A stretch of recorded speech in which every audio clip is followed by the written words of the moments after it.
Student hello viewers welcome again to my channel. चलतु आरंभ करवा आमर जो कंटिन्यूअस थिला नरेन रु विवेकानंद से विवेकानंदर जो जीवन यात्रा साधारण गोटे युवक रु गोटे युव सन्यासी हवा असाधारण प्रतिभार अधिकारी हो पार भारतर गली कंदीर लोक भारतर दरिद्र जनता ठू आरंभ करी भारतर राजा महाराज कौन पाए तांको प्रति एते आकर्षित होते आग आग को आम पढ़ा तो से बराहनगर यात्रा आरंभ करथिले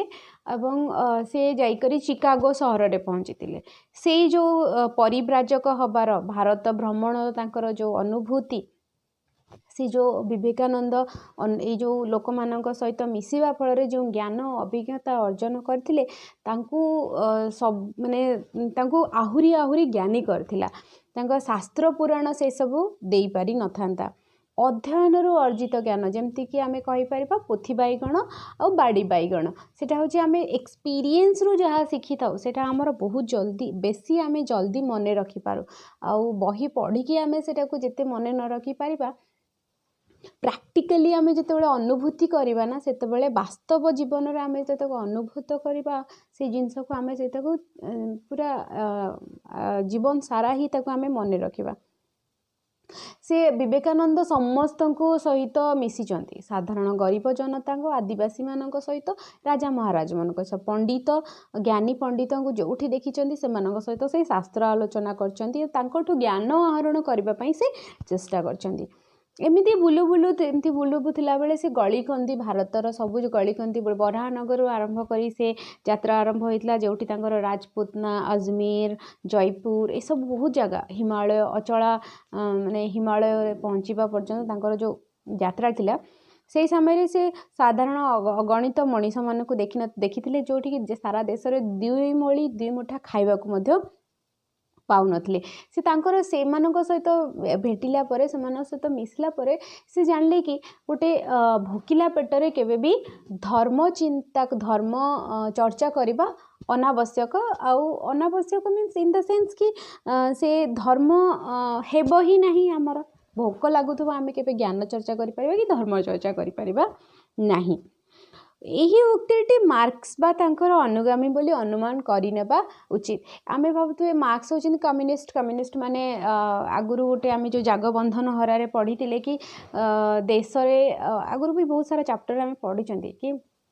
सेमानक चिंता थिले कि समाज विहीन श्रेणी विहीन गोटे समाज करिबा पई तो सेटा हूँ मार्क्स कम्युनिस्ट मानकर किंतु एटा विवेकानंद को श्रीरामकृष्ण मध्य कहिथिले तो से अनुभव करते कि दरिद्र नारायणर सेवा ही सन्यासीर प्रकृत धर्म एवं देश सारा दारिद्र्यर निरकुंश राजत्व देखी विवेकानंद आपणार सन्यासी हवा को से धिक्कार करते कहले कि मुझे सन्यासी होची खाली निज कथा चिंता करते निजे केमती स्वर्ग आरोहण करेंगे निजे केमती समाधि नहीं करी सबू दुख जंत्रणा कष्ट को निजर भूली जीवो निजे केमिति निज भितर थिबा अहंकार लोभ राग एसबू को निज भितर ही अंत करदेबा एते होची खाली निजस्व हो गला तुम देश पाई कौन कल जनता पाई कौन कल तो सेठी बुभुक्ष जनता पाई आमे सन्यासी गण करिछु कौन तो जयपराजय युद्ध को उठुथिबा अनासक्त सन्यासी व्यतीत आउ किए प्रबल प्रतापी और अजय दारिद्र दानवों विरुद्ध रे खड्ग उत्तोलन करें से निजक भाभी कि सन्यासी जहाँ पाखे किसी न थाए से संसार त्याग कर दे थाए तार लोभ न थाए धन संपत्ति ता सी ही यही काम को भल भाव सुचारू रूपे करिपारिबो यही दारिद्र विरुद्ध रे दानव विरुद्ध रे से कौन करथिले कि